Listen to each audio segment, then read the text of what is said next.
Vuoi assaggiare una birra dove al suo interno scopri la specialità tipica friulana? Lumi Beer, il prodotto ricavato in 20 ettari di terreno coltivato orzodistico, biodiversità, performance ambientale.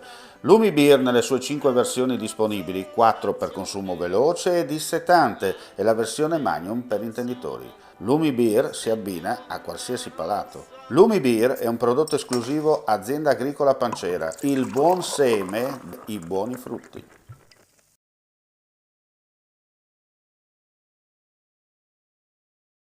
Una risonanza ad alto campo, detta anche total body, è in arrivo all'ospedale di San Polo a Monfalcone. I lavori dureranno 113 giorni, secondo il cronoprogramma illustrato dall'architetto Baracetti. E entro l'autunno potrà essere coperto il bisogno di un territorio estremamente vasto, che da Monfalcone raggiunge il comune di Duino Aurisina e abbraccia la Bassa Friulana. Il direttore generale Antonio Poggiana ha osservato come, oltre a questo, stanno partendo molti altri interventi importanti, come ad esempio quello del pronto soccorso e della neuropsichiatria infantile.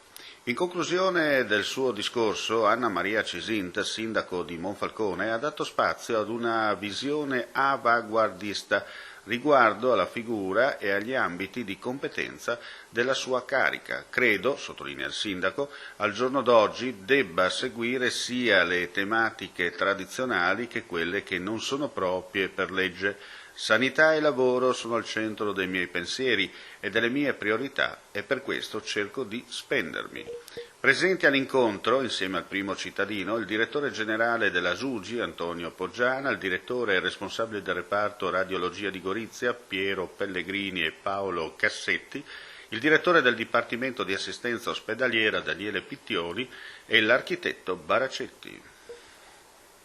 Claudine, locale per palati fini e buongustai, dove si mangia, si beve e si respira birda, Collio e quei.